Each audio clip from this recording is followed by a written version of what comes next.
so glad you're here. Okay, so welcome everyone. It is my honor to introduce Celeste-Marie Bernier at today's Fellows Colloquium. She is Professor of United States and Atlantic Studies at the University of Edinburgh. She has also served on the faculties of the University of California, Santa Barbara, Oxford, Yale, King's College London, University of Nottingham, and the Obama Institute for Transnational American Studies in Germany.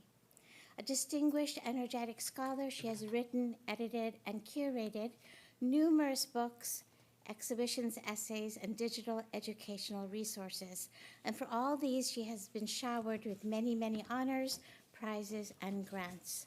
Her recent books include Stick to the Skin, African American and Black British Art, Suffering and Sunset, World War I in the Art and Life of Horace Pippin, African American Visual Arts from Slavery to the Present, Characters of Blood, Black Heroism in the Transatlantic Imagination, which earned the UK British Association for American Studies Book Prize and the European Association for American Studies Network Book Prize.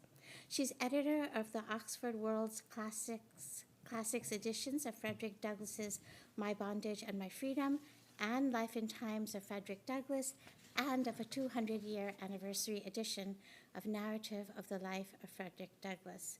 Of course, she has also co-edited with Henry Louis Gates Jr., John Stauffer, and others, Picturing Frederick Douglass, which has been recently reissued in paperback. Professor Bernier has recently also helped Isaac Julien with his 10-screen film installation, Lessons of the Hour, a poetic meditation on Frederick Douglass. Her recent exhibitions include Strike for Freedom, Slavery, Civil War, and the Frederick Douglass Family in the Walter O. and Linda Evans collection, on view at the National Library of Scotland and at the House of Delegates building in Annapolis, Maryland, among other US and UK locations. Forthcoming next year is her 8-volume collection, Douglass Family Lives, the Anna Marie and Frederick Douglass Family Biography and Collected Works. She is a senior advisor at Frederick Douglass Family Initiatives in Rochester, New York, and an honorary member of the Frederick Douglass Honor Society.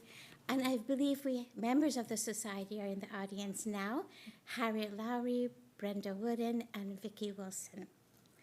And we know how warm and friendly Professor Bernier is. She has invited all of us to Edinburgh, where she has created tours dedicated to Douglass and African American liberators in Scotland. She is the recipient of a UK Leverhulme Major Research Fellowship Award for her current project, Our Flesh and Blood, Black Families Fighting for Freedom in the US and Canada. Please help me welcome Celeste-Marie Bernier.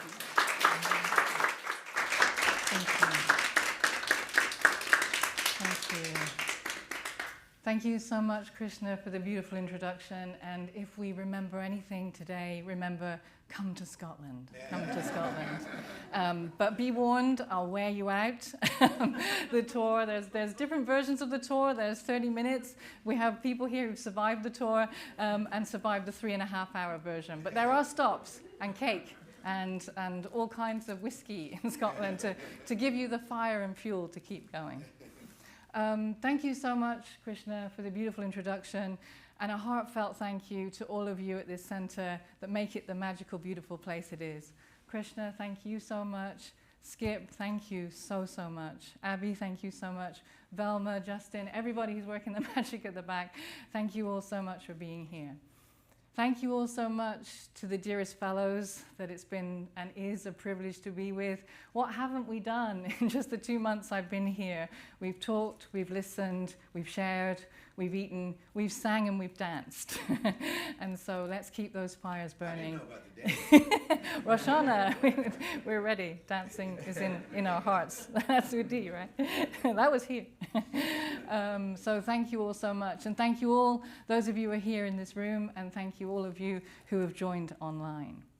As Krishna said, I would like to very much thank the Frederick Douglass Honor Society, all the way from the Eastern Shore, who are with us today and who will probably kill me.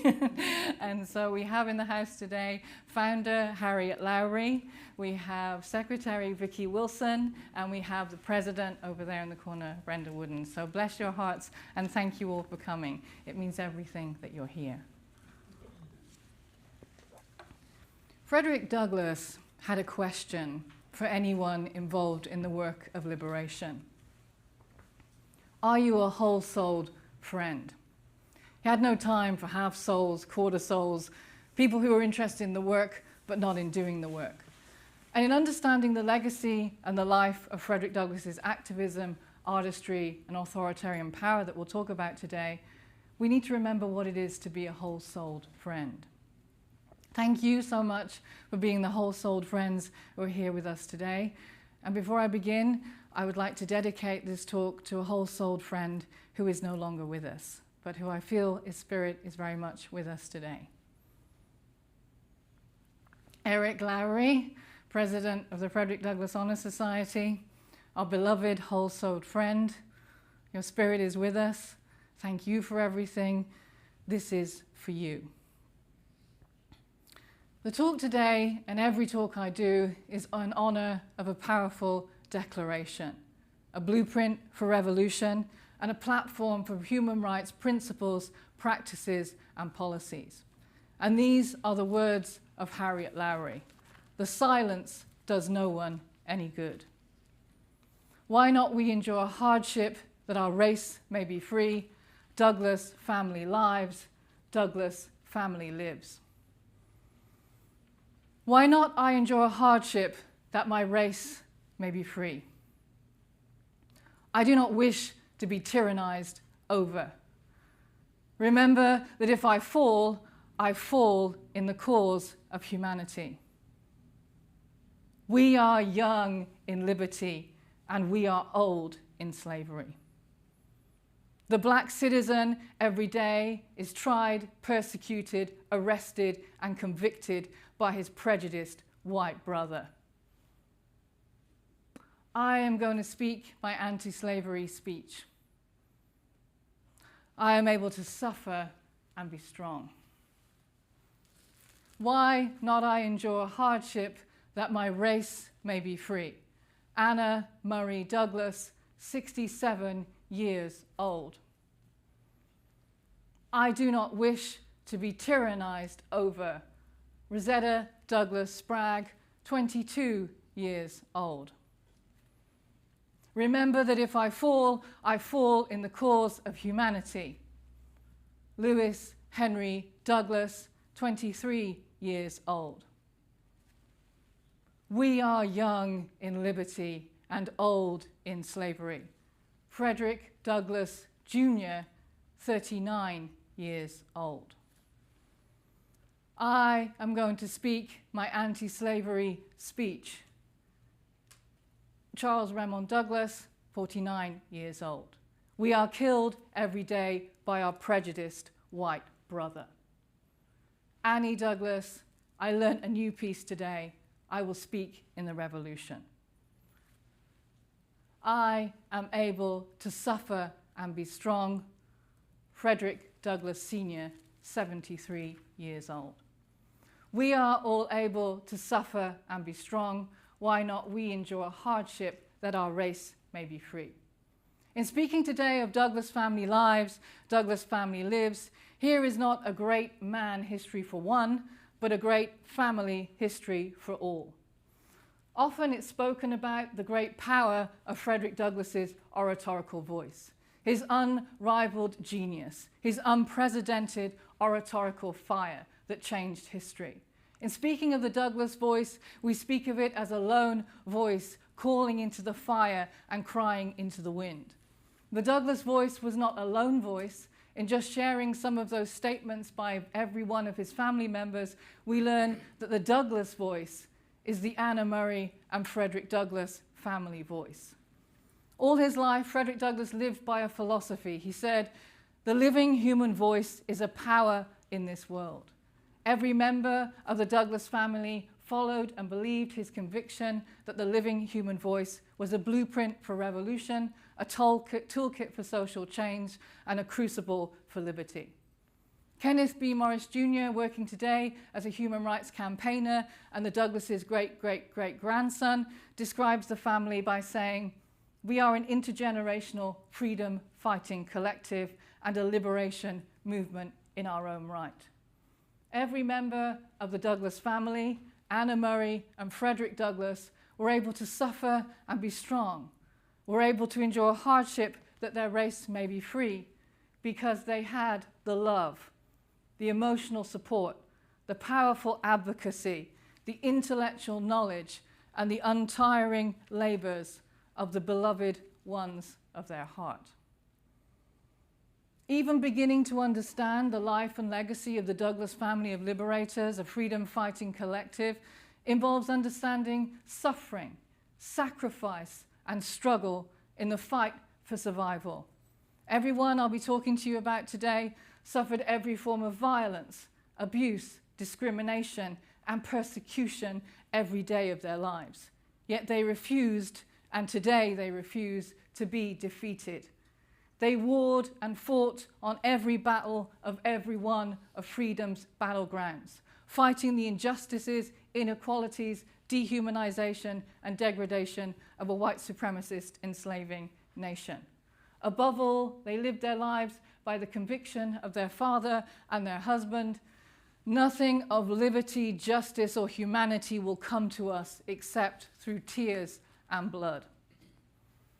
Every member of the family fought on all of freedom's battlegrounds. All the people I'm speaking about today fought in every arena, in every way, as they transformed every form of hate into every form of love. They were Underground Railroad liberators, inspirational orators, authors, educators, and historians. They were family builders and healers. They were human rights philosophers and community organizers. They were social justice journalists, anti-slavery newspaper editors, copy editors, proofreaders, typesetters, printers, financiers, and distributors. They were food waste specialists and carers. They were civil rights protesters and leaders, writing some of the first civil rights legislation that was returned to in 1950. They were fundraisers, political protesters. Some of them were combat soldiers. All of them were government workers and labor union founders. They were philanthropic leaders. They were mothers, fathers, sisters, brothers, children's, and grandchildren's. As I'm sure you know, Frederick Douglass himself gave many, many speeches all his life, declaring that there is no such thing as a self-made man. But maybe there is such a thing as a self-made family. One of the powerful declarations he said to a friend, he said, "While the spirit of war rages, I feel at peace, caressed by the beloved ones of my heart." The journey of working on Douglas family lives, Douglas Family Lives, has been epic and has taken a world of individuals, not just a village, but a world and many worlds, and continues to take many worlds. Living, working with, reading the 10,000 and upwards writings, manuscripts of Frederick Douglass himself, and counting, as we always find more each year, has been a legacy of working to find the voices of all of the family members. Anna Murray Douglas, Rosetta Douglas Spragg, Lewis Henry Douglas, Frederick Douglass Jr., Charles Raymond Douglas, and Annie Douglas, finding their voices. When he visited Edinburgh in the 1840s, Frederick Douglass gave a powerful speech to all the smug, white, Scottish, self-aggrandizing educators. He said to them, "Your enlightenment is enslavement by any other name." He was at war against Western capitalist, commercial supremacist, persecutory systems of academic knowledge.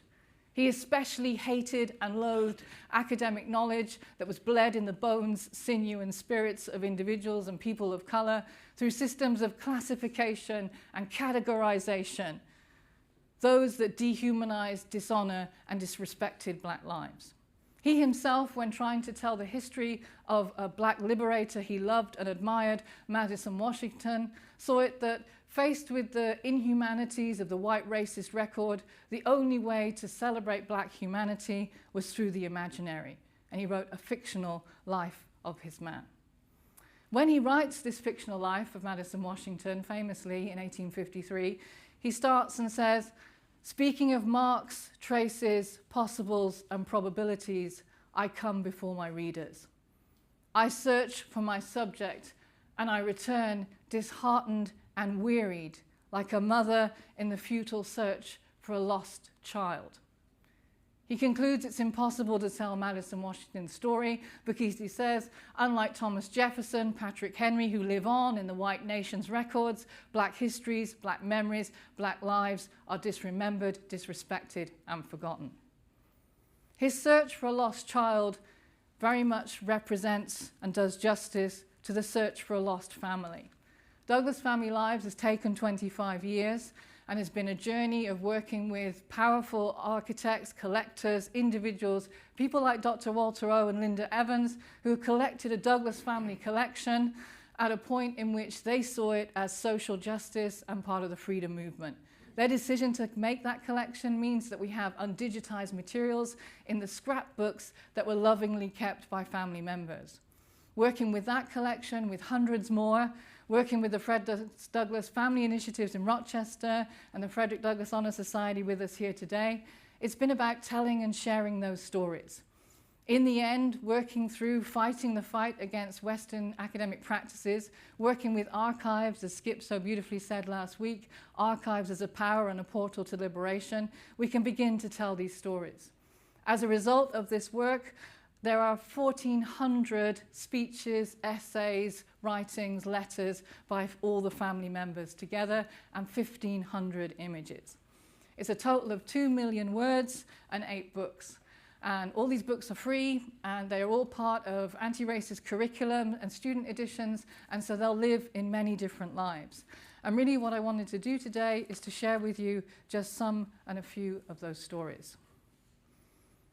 Really, to summarize and understand the Douglas family lives, it's really one simple statement: pain into power.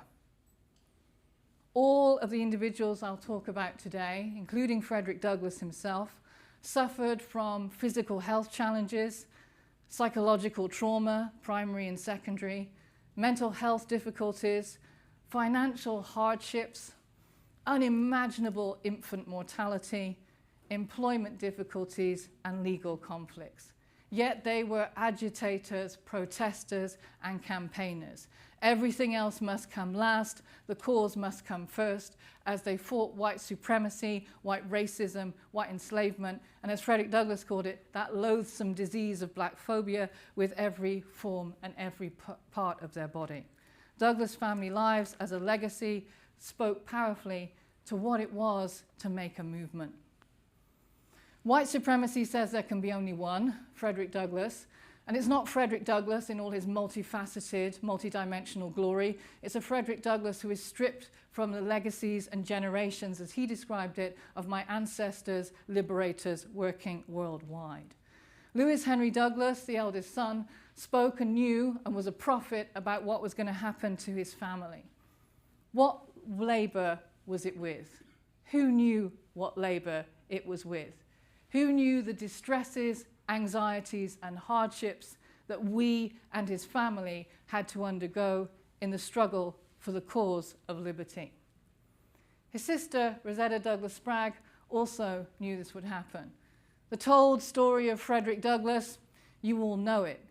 It was made possible by the unswerving loyalty of his family. In one of the last letters, Frederick Douglass Jr. writes his father, and he dies too young, in this family member that dies too young. Well, many of the family members die too young. He writes to his father in a moment of candor, and he says, "We have shared in good measure your sacrifices for the good of the cause." All of the family fought on all of freedom's battlegrounds, and they all experienced mind, body, and soul-killing challenges. Frederica Douglass Sprague Perry is one of the daughters of Rosetta Douglas Spragg, named for her grandfather, and she was his typesetter, she was his editor. In the last years of his life, she would type his beautiful speeches, and as he said, "You're the only one of my children who is not angry when I add my scratchings in the margins." Frederica Douglass Spragg Perry saw it as an important work of social justice to tell the history not only of her grandfather and grandmother, but of her aunts and uncles. And she writes a powerful essay. Steadfastly, uncomplainingly, efficiently, the wife of Frederick Douglass's youth made it possible for the husband and father to carry on. Nor were those sacrifices born alone. Every one of those 5 children helped mother and father to carry the load. They accepted without a murmur their share of the burdens. They were going oftentimes supperless to thinly clad cold beds. They shivered in scanty clothing, going to hostile schoolhouses. They bent over typesetters' desks, copy editors' desks. They left out of their lives all the pleasures and sports that are so dear to young hearts, regardless of race, color, or creed. That father, that mother, did not have to listen to the whines and complaints registered against them because they were forced to inhabit adults' places far too young. They gloried in the fact that those children understood, willingly cooperated, and bent their young shoulders to their assigned duties with a will and determination to do all within their united child power to help. In the Douglas family lives, in the Douglas family voice, we hear the resounding clarion cry of united child and adult power. Today I'll be speaking of freedom fighters beginning their work of liberation at the age of 4. Frederick Douglass talked about the individuals in his family that kept him emotionally, physically, practically alive. He has a number of different ways he talks about his family across these thousands of writings. There are no people like home people. How is the Douglas Circle going? Tell me of my tribe, not of what I read in newspapers. Be strong, be cheerful, be brave. As we all understand, and as we all famously know, and as so many beautiful people powerfully write about in this room, for Frederick Douglass, photography was a power. As a person born into enslavement, and as he described it, surviving the soul-killing effects of slavery, he understood photography as a power and a weapon of revolution. Whilst he is renowned as an unrivaled orator of unmatched eloquence and brilliance, he himself said language is cold, valueless, and lifeless in even beginning to come to grips with the realities of enslavement. Language is cold, valueless, and lifeless. Frederick Douglass himself spoke of sorrow songs. His photographs are sorrow images. In his images, he is, as he describes it, not Frederick Douglass, but representing the face of the fugitive slave. As he described it, I stand here as a witness to tragedy and trauma. He also spoke powerfully about the ways in which Frederick Bailey, as he said, the slave, lived on, as he said, in Frederick Douglass, the free man, who lives only in a free name only. For Frederick Douglass, Frederick Augustus Washington Bailey, and the experiences he had of tragedy and triumph and of sorrow and pain lived through his skin, lived through his memory, lived through his psychological challenges. And we see all of this in his family writings. Perhaps one of the most famous essays Frederick Douglass writes is to his former white enslaver, Thomas Auld. In this letter of protest that he publishes in the family-run anti-slavery newspapers, he takes him to account. And he starts to take him to account by telling him about his family. I have an industrious and neat companion and 4 dear children, and he had not yet been born. They are now going regularly to school. There are no slaveholders here to rend my heart or tear a mother's soul apart by rending them from her bosom. They are ours, to work up to themselves and be useful in the world on their terms.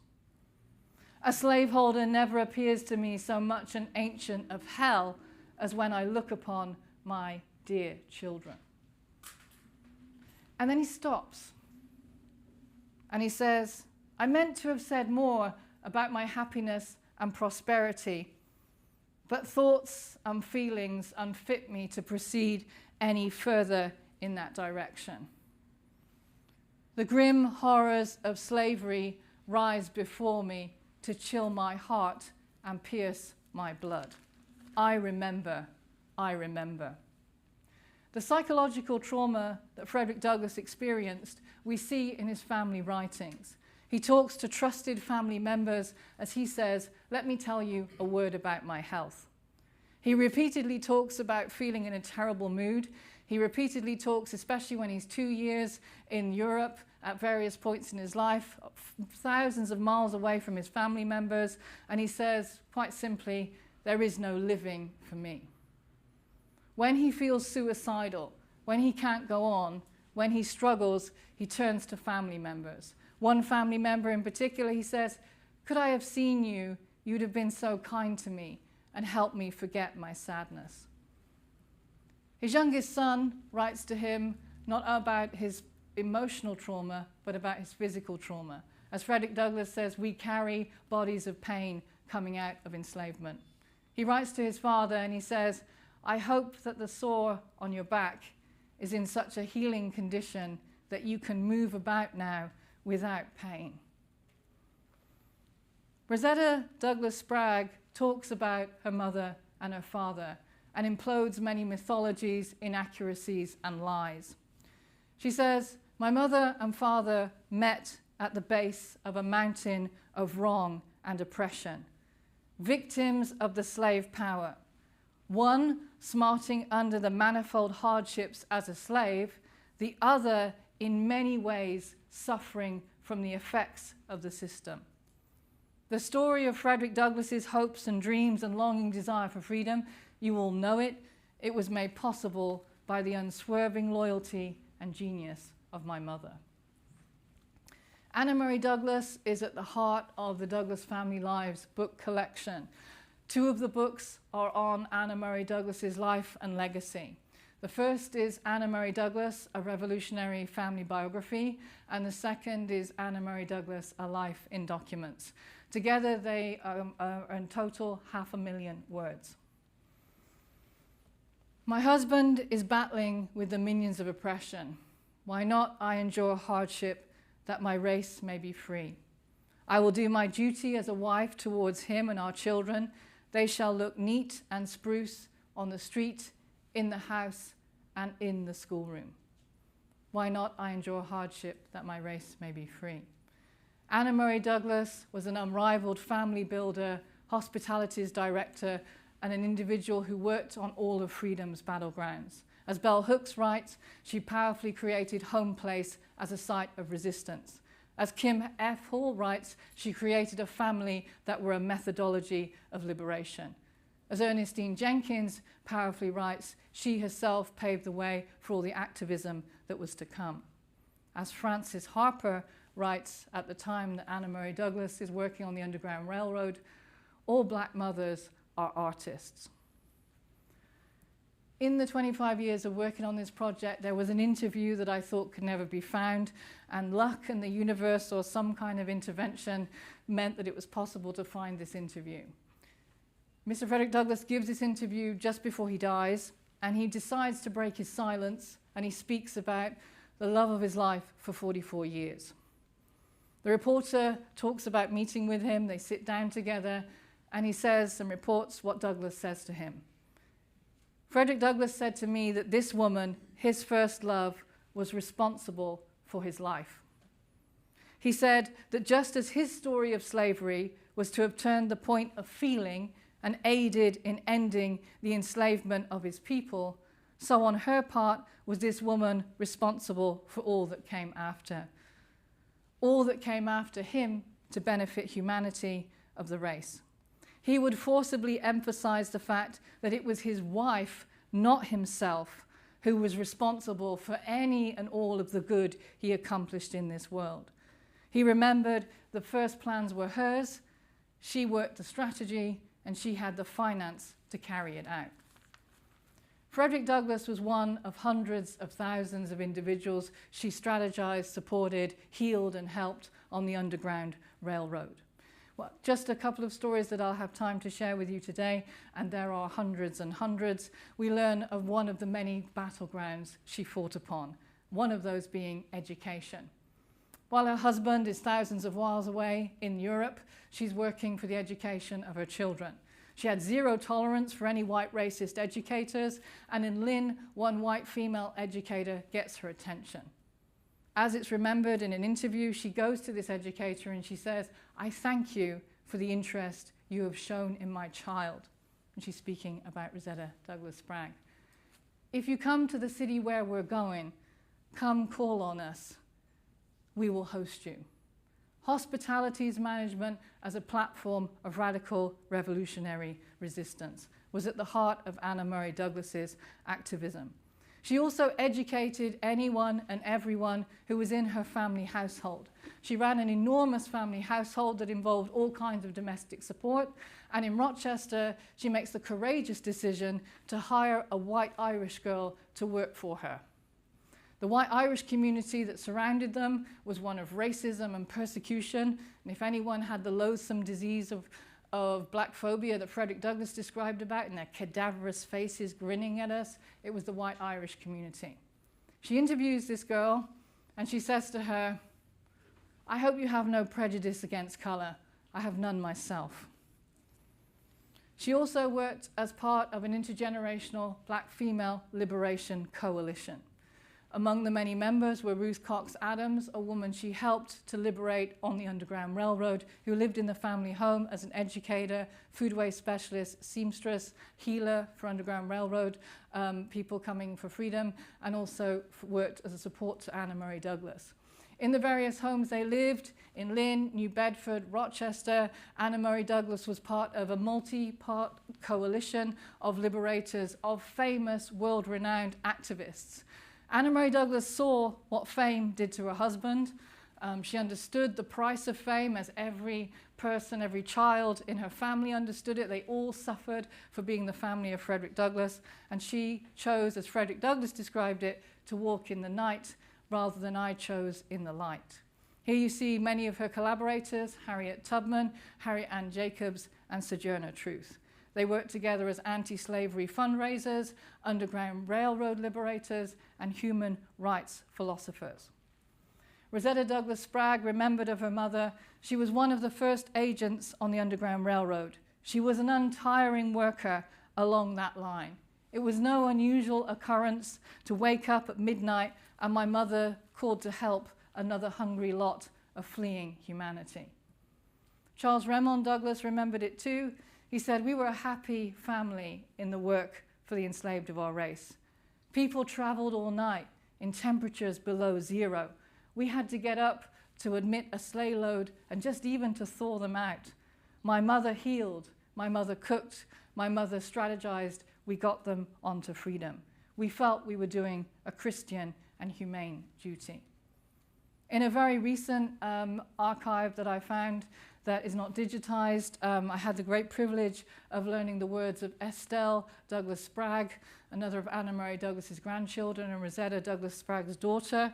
And she said, "Anna Murray Douglas was known in the city of Rochester for knowing the best places to secret the fugitives for their survival. She cooked, she found clothing, she bought train tickets, she knew where to preserve their safety." Every member of the Douglas family worked on the Underground Railroad Liberation Front. Frederick Douglass himself, as I'm sure you're aware, was away two years at a time, 4 months at a time, 10 months at a time. The family held the fort and preserved their home, as they described it, as the slave's castle. When we begin to work with the archives and feel, as Frederick Douglass did, understanding the problems of the archives that refuse to tell, refuse to show, and hide black liberation and black activism, we can begin to start to see some of the histories. Here you can see some of the receipts. These are just a couple of pages of hundreds of pages where you see the children involved, Rosa and Charles, at various points. So this is 1857. that Rosetta Douglas is working on the Underground Railroad. She's 18 years old. Charles Douglas in 1858 is 14 years old. And you also see Lewis Douglas then taking on later. There's also reference to Mrs. Douglas and to Frederick Douglass himself. And you see the list of individuals that they work with and help. All their family homes were the slaves' castle, were all of them Bell Hooks's home place of resistance and revolution, and every single one of them were fortresses in which black people of all ages and genders could come for suffering and sacrifice to be made into survival. This is a very, very rare photograph from a drawing of the South Avenue home that the Douglas family lived in for 20 years in Rochester that was burnt to the ground. The drawing itself is inaccurate. It's the rebuilt home that the white owner rebuilt after the fire, but the garden is accurate. And so Anna Murray Douglas's garden was world famous. In the city, it was at the heart of pantomimes. Her squashes were used for Cinderella anti-slavery fundraising campaigns, and was also used as a place of healing. There's a whole world of revolution to think about Frederick Douglass's study as a portal of activism and Anna Murray Douglas's garden. Rosetta Douglas Spragg, I refused to be tyrannized over, fought to maintain her father and her mother's legacy. She asked a powerful question. She said, shall we take up the gauntlet that our parents have faithfully carried on for our benefit? Shall we do for the advancement of the race what our parents have so faithfully done for us? She was a philosopher, an intellectual, a human rights thinker. She spoke repeatedly about what is life, what is reform, what is social justice. Real life is a struggle, an activity, a will to execute. She writes of her early labors of fighting to be an educator in Philadelphia, and she writes to her mother and father, and she says, I feel I am in bondage. She talks about the realities of what it is to be a black female educator fighting for a living wage in a city rooted in white racist persecution. She also talks about the horrific abuses she suffers for being the daughter of Frederick Douglass. She also, as she always does in all her letters, says, if I tell you my hardships, they will seem trifling to those you both have undergone. Rosetta Douglas Spragg has taken a great deal of time and effort to understand and begin to do any modicum of justice to her legacy. The abuse she suffered was so great, she repeatedly turned to pseudonyms to tell her stories. She had an array of pseudonyms that have left me in all kinds of confusion until I had a moment, a light bulb moment, where I found the most important one that she used repeatedly. She used the pseudonyms to free up her voice to be able to speak without abuse and attack that she got on a daily basis. Here are some of the things she said. When she takes abuse for working with children who had just made it out of enslavement from whites, she says, of course they're degraded. I should certainly say what I would like to say about anyone who speaks carelessly of slavery. The degradation is owing entirely to the whites. She also takes down the white racist judicial system. She tracks how many times women of color take on that system to fight against abuse, suffering, and struggle. And she says in every instance, the offenders have escaped without punishment. Where is justice for the woman of color in our nation? She also takes down white female philanthropic racists. She says they desire to know more of your people. We feel indignant when thus approached. We want the young women of today to satisfy these curiosity seekers, that the problem rests in their imagination. Our weapons are not the acts of gone by, but rather the influence that can be exerted by exalted character. In one article she states, in which she adds her name, she says, read, reflect, act. Who will be the pioneers? Perhaps one of her most powerful pieces she writes under a pseudonym is this one. Ages of deception, vice, cruelty, and crime as practiced by the Caucasian upon the African in this land would in itself yield fruit in its kind. Allow the African 250 years to offset the 250 years of Caucasian selfishness. Be as assiduous in his regeneration as you were in his degradation, then judge him. What was the pseudonym? My name is Justice. In the pin you just saw, there you see the very powerful badge she carries of Black Haitian liberation. This is a beautiful photograph she donates to her brother. And you see that she and her mother both carry this pin. There's different philosophies about who the person is, ranging from Toussaint Louverture to Flaubert Hippolyte, a close family friend, on through to Thomas Alexandre Dumas, father of Alexander Dumas, then Douglas's favorite author. Either way, Black masculinity and issues of liberation and heroism are at heart of the activism of both mother and daughter. Talking about issues of masculinity and heroism, Lewis Henry Douglas, as one of the many sons who fights in the 54th. The very beginnings I spoke about, one of his statements is from a letter he writes to the love of his life, Amelia. And he tells her what happens when they fight in a recent battle. He says, "Our men fought like tigers and earned us the description of a fighting regiment." He said, "Who will return? Do not yourself fret to death. Remember that if I fall, it is I fall in the cause of humanity, that I am striking a blow for the welfare of the most abused and despised of this race." As his father famously said, "Let the black man get an eagle on his button and a musket on his shoulder, and there's no power on earth that can deny his right to citizenship." Lewis Henry Douglas lived by his father's declaration. He writes his mother and father a letter that he thinks is going to be his last, and he tells them about what happens at Fort Wagner. He says, "Our lost in killed, wounded, and missing is 300. The splendid 54th is cut to pieces. I have my sword sheath blown away from me on the parapet of the fort. The grape and canister shell and Minnie mowed us down like grass, but still me and my men kept on and on. We would have been able to hold the fort if the white troops behind us had been made to come up. If I die tonight, I will not die a coward." He suffered terrible injuries all his life from his experiences in Fort Wagner, to the extent that he suffered a military discharge on health grounds. When he comes to Boston in 1865, disembarking from the boat on the wharf, he's wearing the uniform you see here. He's barely able to psychologically and physically hold himself together. He has terrible wounds. He's on the way to see James McCune Smith, and he's set upon by a white group of mob killers who leave him for dead in the street. His father comes to his aid immediately, and it takes 6 months for him to be restored back to health. The suffering he suffered on the war front of Fort Wagner and on the war front, as he described it, of the streets of Boston, lived with him all his life. In 1897, 3 decades later, at the very famous commemoration of the Shaw Monument, he has survived and he has continued to work as a liberator, and he's here with his brother in this moment of commemoration.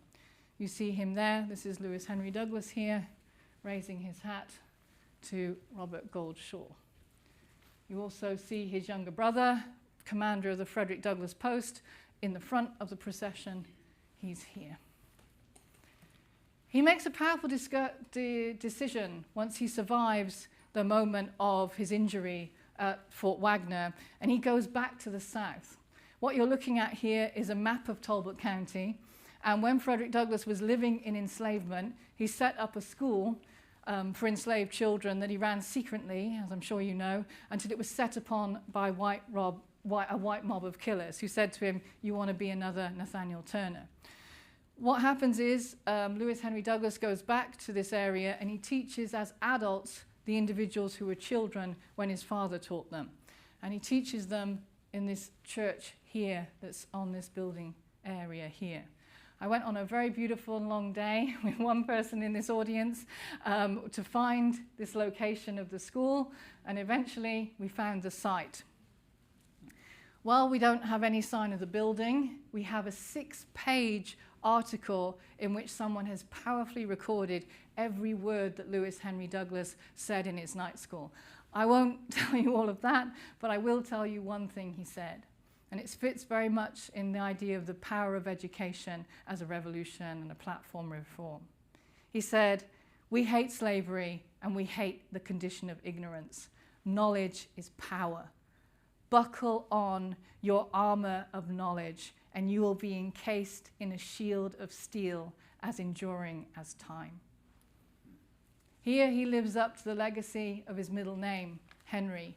He's named after Henry, the co-collaborator with Frederick Douglass in their liberation plot, who takes the time to say to the white police and white enslavers, "Kill me but once, I will not be tied." And Frederick Douglass says it's Henry's bravery that enables them to eat their passes and deny their liberation activism. Lewis Henry Douglass lived his life as an activist, a freedom fighter, a social justice rebellion. The Treasury Department building that you see here is the site of his last activism, 6 months before he dies. He suffered terrible health challenges all his life that became increasingly unlivable in the last 3 years of his life, where he had repeated strokes to the extent that he had to shift from writing with his right hand to his left. And so he writes very painful letters about what it costs him to write his letters of protest in the difficulties and health challenges he faces. On February 8th, 1908, he makes a decision to go to the lunchroom. He was told that he would have to go to another table reserved for people of color.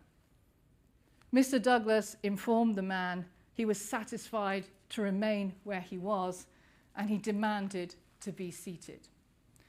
Lewis Henry Douglass staged one of the first sit-ins in a lunch counter. He also wrote some of the earliest legislation in civil rights equality that in 1950 was a blueprint for reform. He was not alone. His younger brother also worked in the force field of liberation. We are young in liberty and old in slavery. It will take no little time to work out the evils that have been done to us. He spoke repeatedly, and among all the Douglass children is a radical political philosopher. He's an interrogator of Republican politics that's for white supremacists only, and he and his father worked together on numerous philosophical treatises. He gives numerous speeches to children, which he calls the rising generation, and he says, "You think your work is done when you finish schooling. It is just beginning. Forward should be your watchword." He also painfully and powerfully said, "I am hanging on by the ragged edge." Charles Raymond Douglass, his brother, the black citizen, is charged, arrested, tried, and punished by his white brother, tackled police racism and white racist brutality. He fought like his brother in the Civil War, and he wrote letters that changed his father's mind. He told his father that even before going to the theater of war, he and his men were being and suffering from starvation. He says to his father, "I fell away like a skeleton." What he tells his father so horrifies him of the men who are dying in camp when he goes to speak to medical doctors who say, and he said, didn't care, they had plenty. He says to Lincoln, "I'm not recruiting men to die in camps before they even make it to the killing fields." He also spends his life campaigning and fighting for the rights of black military soldiers, and he honors his father's legacy. It's his clothing, his body, and his hands that are the template for one of the first statues to Frederick Douglass. Finally, the youngest freedom fighter in the Anna Murray and Frederick Douglass Liberation Collective, Annie Douglass. I'm going to speak my piece, it is anti-slavery. She was the love and light of the Douglass family home. She was an intellectual, a child protege, a freedom fighter, and a human rights thinker. Few of her letters survive, but the ones that do tell the story of her revolutionary activism that is written out of histories that are adult-centric and do not do justice to her voice and her power. She writes, as you see at the beginning here, "I have learnt another piece, it is anti-slavery. I'm going to speak it in school, my piece is this." At the bottom of the page, she tells her father about what's just happened to John Brown. "Poor Mr. John Brown is dead. That hard-hearted man said he must die. They took him half a mile from the jail and hung him." Frederick Douglass is away, Charles Raymond is away. Rosetta and Louis are away in the numerous times that John Brown is staying in the Douglas family home. And I found receipts confirming John Brown is in the home for months at a time, with Anna Murray Douglas and Annie Douglas by his side. Annie Douglas was John Brown's emotional support and political confidant. She dies shortly after the letter that I've just shown you, and Rosetta Douglas Spragg, her elder daughter, tells us what it does to her mother. The loss of our dear little Annie. The poor little girl suffered greatly before she left us. Being unable to speak or hear, mother was the only word she could say. She herself writes to Ruth Cox Adam, the beloved sister friend of the Douglas family, and she says, "I am now alone. My loneliness I cannot describe. I would not ask for my sister to return to this city of sin and suffering." Frederick Douglass himself later remembered the loss of his daughter, and he said, "I remember when Henry Ward Beecher came to call to me in the city. We were speaking in the living room, and she came to me, my youngest daughter, and laid her little hand lovingly on my knee. I turned to Henry Ward Beecher and I said to him, 'How could any man with a heart tear my daughter from me and sell her on the auction block?'" When Frederick Douglass gets the news of her death, he's thousands of miles away again. This time he's in Ayr in Scotland, working as part of a collaborative project. A brilliant scholar found a newspaper article where he gives this talk in this church. There are 2,000 people in this building. It's now an apartment block, but it still retains the entranceway to the church. And they talk about, this white Scottish reporter talks about, the great man gets up, stands up, breaks down, sits down. We watch him do it 20 times. After Annie's death, Charles Raymond Douglas says, "We were at best a dismembered family." I've spoken today about the lives and legacies of the Douglas family we can begin to know and those we can begin to piece together. But I'm really here today as well to talk about my failure and to talk about the stories we won't ever know. Frederick Douglass Jr., family historian, understood that there would be stories we wouldn't know. He took to heart his father's words that genealogical trees do not grow among slaves, and his sister's words that black genealogy is a maze past us figuring it out in this nation. He kept dates, names, places. So he kept scrapbooks in which he told the dates of birth for his brothers and sisters. You'll see the very poignant last entry where he talks about Annie Douglas, and he says she died aged 10 years, 11 months, and 13 days. She's not alone. Charles Frederick Douglass, 20 years old, died November 2nd, 1887. Julia Ada Douglas, 14 years old, died November 3rd, 1887. Gertrude Pearl Douglas died November 18th, 1887, 4 years, 4 months, and 22 days. Frederick Aaron Douglass died 16 years old, my son. Beside him at his deathbed in his last moments were me, his father, mother, sister, brother, and his grandfather.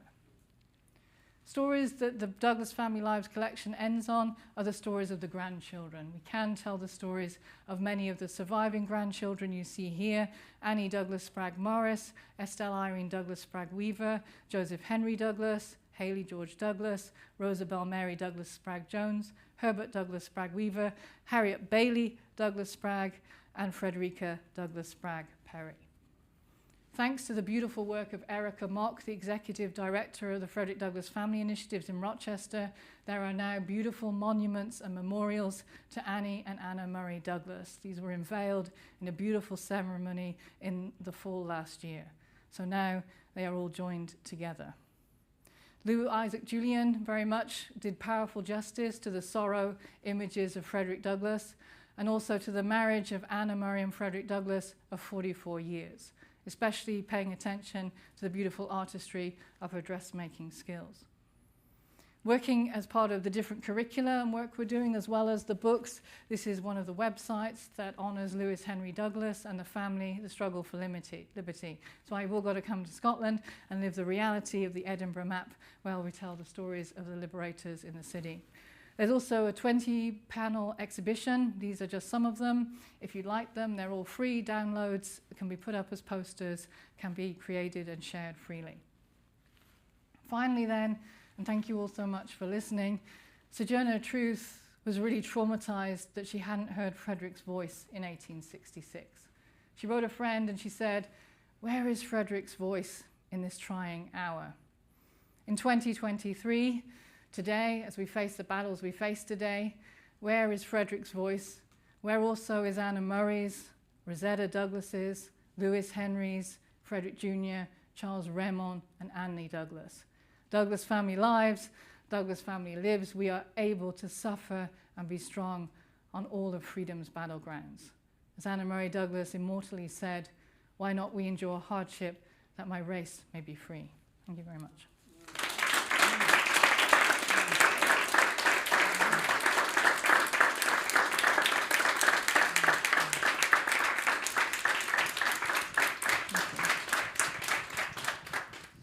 Thank you, thank you. That was very powerful, very moving.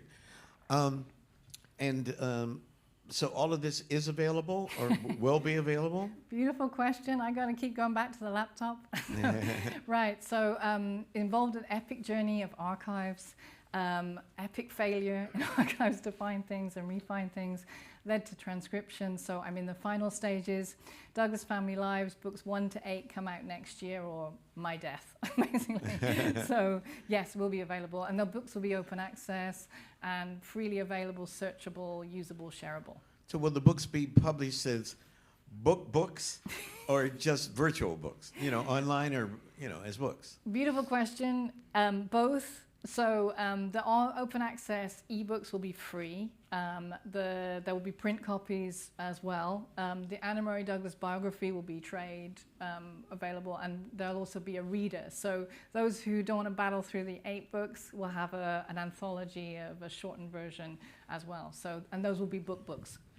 All right, so let me play devil's advocate. How do you resist the temptation to romanticize, right? Because a zillion people have talked about the deeply problematic relationship between Frederick Douglass and Anna Douglas, and whether or not Douglas had one affair with a white woman, 2 affairs with white women, or affair with a German woman, et cetera, et cetera. How do you walk that line? I mean, you clearly are invested in protecting the integrity of this family, and but how do you keep your objectivity as a scholar, as a historian, and tell it the way it really was? Right. It's a beautiful question. The power of it and the heart of it is really in looking at the materials and the documents. So I think the biggest journey, and I had all kinds of ideas and thoughts and understandings of the Douglas family before I started, right? And as you say, all the debates out there in the world and all the issues and the vulnerabilities and also all the broken humanity of everyone, right? And what this journey has been really, it started out as one book, one short book, and is now 8, and then all these other different areas, is really just the volume of everything I found that just told a complicated, complex story. You're absolutely right in terms of the romanticization. You're also absolutely right in terms of demonization and oversimplification and all of that noise and all of that language. And what I found in working in just thousands of digitized, as you said last week, in terms of digitalization that's transformed what we can do, finding pseudonyms that unlock people. Charles Raymond wrote under a pseudonym, Lewis did, so did Frederick Douglass Jr. Finding last interviews with Anna Murray Douglas talking about what her philosophy of human rights were. So really it's not replacing, contesting, but complementing and adding to the layering of the story and learning the voice, right? The Douglas voice that we know and have lived with and worked with, and hearing and seeing that oratorical fire and philosophical power across every generation in the family. Understanding how can one person do it all, right? Learning then that the anti-slavery newspapers are the work of collaboration.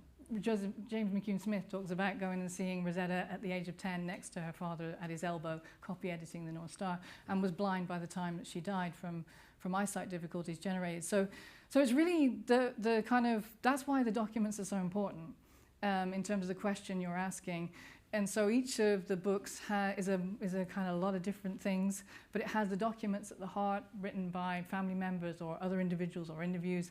And really what I would love other people to do is hear all the documents, hear new stories, hear added stories. They're the stories we know. Can we revisit those conversations, those brokennesses, those difficulties and challenges, and have new conversations about the family, and even have conversations about who they were in their own right? Well, and quickly, just follow up. Was it true that Anna could never learn to read and write? Right, so that's a question that I'd love to talk to you about, because there's a long answer to it. She could read and she could write. And so in terms of the legacy of written record she leaves, she very much shared Sojourner Truth's philosophical conviction. I don't read such small stuff as letters, I read men and nations. And she talks about being having no time for that form of activism because of family building, Underground Railroad liberation, and so forth. But she could read and she could write. So where did the idea come from that she couldn't read and write? I mean, even David Blight says it. Yeah. And where does it all come from in that there's no materials? Like most people, when I first started on this, said this is a crazy project, it can't be done. And that's why politically and intellectually and philosophically it's so important that Anna Murray Douglas has 2 books. They're 500,000 words. You know, the idea that you cannot tell this black female activist, philosopher, revolutionary story, but you can. If you take other ways of working against Western academic practice of what a document is, understanding that her talking about drying apples, working for people on the Underground Railroad, know she's cooking food, there's a million different ways to tell her story. So, yeah. Okay, questions, comments? Thank you.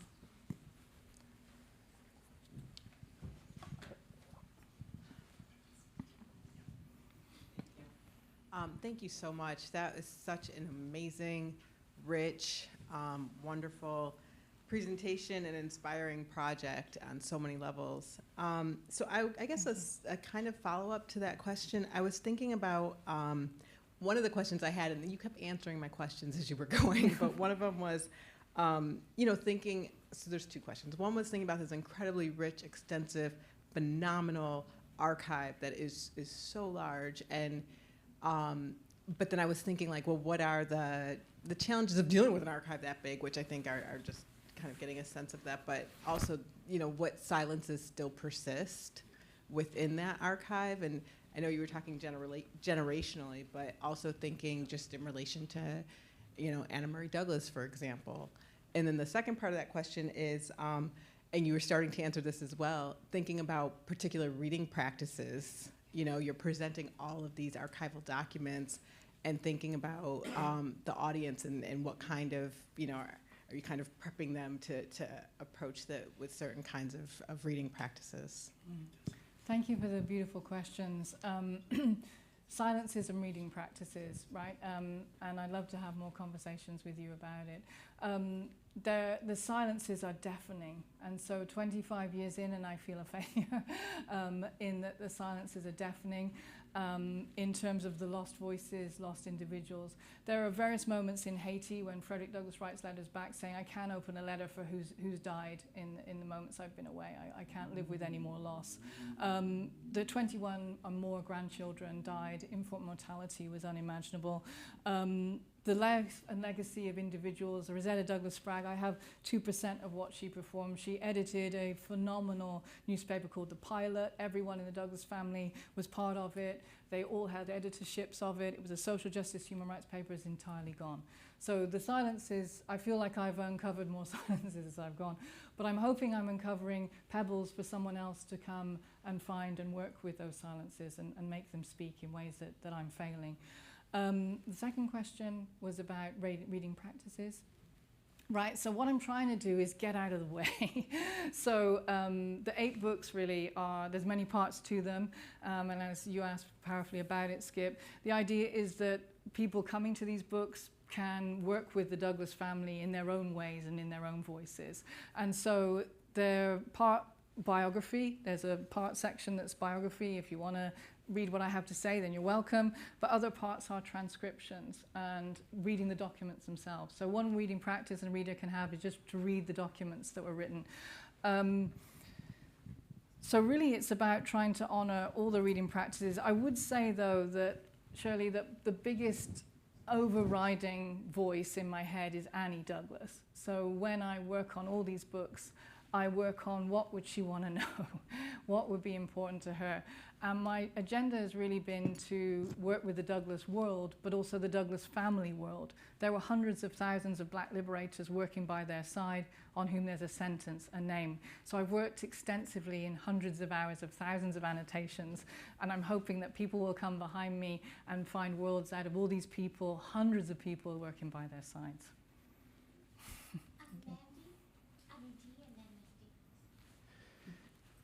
Remarkable job, Celeste. I'm extremely thankful that I could be here for this.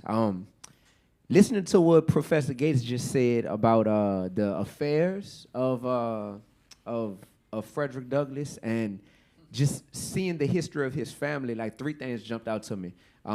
They were hard workers, they had a lot of hardships, and there's a lot of hard truths that maybe impacted, their quality of life. So with all of those, them being hard workers and that intense work ethic they had, but the hardships that they faced, even like in I think it was 1887 when they had all of these deaths in the family, like in a close, golly. My question about the hard truths is, to what extent, it seems like a lot of freedom fighters, if we talk about MLK, if we talk about W.E.B. Du Bois, it seems like they had a lot of affairs going on, you know what I mean? And with that being said, I'm curious as to your thoughts on, would they just compartmentalize like that side of their life to where it was like, hey, this isn't impacting my desire to see my people free and to liberate us from oppression? Or was it something to where that spilled over into their ability to do their professional work? Thank you, Dee, and thank you for your beautiful words. Hardships, hard work, hard truths. That's so powerful and so beautiful. That's copywritten. Don't take that. I won't be Don't taking take anything. I just copywrote it. Mine's all about giving, right? I'm not taking. I would probably say there's probably one way of understanding this particular question, in understanding Anna Murray Douglas's life in particular. There's a powerful public letter she writes. So there are 2 letters that are in the record. So this is why everybody said I'm a crazy person to write 2 books on Anna Murray Douglas. There's 2 letters, right? So you can't do it. If you take Western academic practices, the authorship is writing. But one of the letters she writes, and she talks about Julia Griffiths, who's a white British anti-slavery editor. And she says, this woman causes no unhappiness in the family. This has been taken by a lot of historians precisely along the lines you've talked about. When we go into it, we understand that Julia Griffiths was a non-intersectional, non-interracial laborer. She worked as part of white female coalitions only. Anna Murray Douglas was angered and distraught that she was working in the city in whites-only organizations of anti-slavery reform. She wanted no part of her as a fellow laborer in the struggle. The ways in which it's got interpreted through Frederick Douglass's life only has been about all those rumors, white supremacist lies about his personal life, which are, as far as I'm concerned, white supremacist lies. In all the records of thousands, using my eyesight, reading them and looking up and everything, there is nothing there. What happens when we think about this in particular, Lewis Henry Douglas talks about it. He says, that letter happens, those lies about his relationship with Julia Griffiths, white supremacist lie and invention, is when he's becoming even more successful. His anti-slavery newspaper is taking out all these white-owned anti-slavery newspapers. William Lloyd Garrison, his former white surrogate father, turned mentor, turned paternalist, turned hater, spearheads these lies to finish his influence. And Lewis Henry Douglas says they were concocted lies that my father had attacked against him because he was too influential as an anti-slavery worker. And they tried to defeat us by making up these slanderous allegations. So that is entirely white supremacist lies. Much at the time of Anna Murray Douglas's funeral, one of the black bishops speaking at her funeral says, anyone who tried to come against her family, she threw down the gauntlet and she threw them down. So the whole way of we understand Anna-Marie Douglas as a freedom fighter and a liberator and a political radical and a thinker, she's writing that letter to defend her husband, to fight against white supremacy and the lies and allegations that will live on and kill us in the 21st century. And she's also defending her own life and activism, herself as a renowned anti-slavery worker who works by interracial alliances. Do you have prejudice against color? She asked that white girl. I have none myself. Julia Griffiths was offensive to Anna-Marie Douglas for reasons of political activism, not for slanderous white supremacist lies in their personal lives.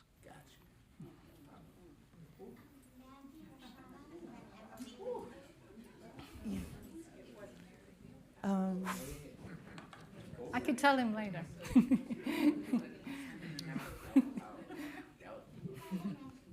Thanks. I just want to say, first of all, thank you for such an impactful, powerful moment with us. I feel like you brought their words to life in this room. So I have two related, interconnected questions for you. And I'm going to explain to you briefly why I'm curious about this. I've been recently writing, working on the history of extreme violence, white mob violence, and lynchings, in which children are at the heart of the story. They're witnesses to the violence. They take adults to the scene of the crime. They're asked to be witnesses, and I have been viewing this world from their perspective and bringing them to the heart of the story. And so I was really touched by your inclusion of Annie Douglas in that picture of her. Maybe she's what, like 4? And you said at the end right now that you think of her when you write. And my first question is why?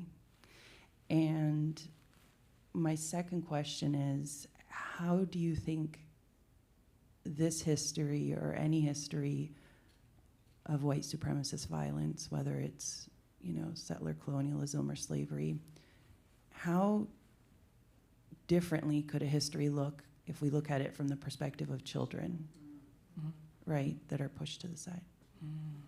Thanks. Well, Mandy, that's both beautiful questions, and thank you for the beautiful work you're doing, and I'm really privileged to learn more about it. When I first worked on the Douglas family, I spent my life in the grief of the family at her death. And in the 25 years of working on it and living with that legacy of their pain, I started to feel very strongly her understanding of wanting her life honored. So her life was 10 years, 11 months, 13 days, and in that time she was a revolution. She was a political confidant of John Brown. Right? Everybody talks paternalistically of her sitting on his knee. She's sitting by his side, taking out those bricks, showing him how that fort would work, by herself with her mother, just the two of them for months at a time. Agency, authority, and power.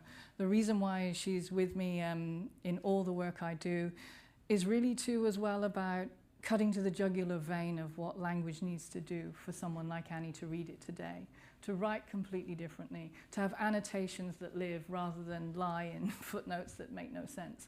But it's absolutely involved in unraveling about how you do scholarly editions, about how you do annotation, how you sell books in that way, how you honor the story, how you make sure everybody has access to it, how you have references to works that are working in the Black Studies activist tradition and allies, how you have works that are not behind a firewall, in an institutional place, in a place where you don't even know how to get in the building because you don't know where to get to it. So really it's been about keeping myself accountable to what she would want to know, at the same time as honoring her unrivaled intellectual genius and political power. In terms of what a freedom fighting collective would look like, when I worked on Annie Douglas, I found more. So Letitia Loguen worked with the Douglas family. She was 13 years old, and she founded an anti-slavery organization. Sarah Marinda Loguen Fraser became world-famous black female pediatrician.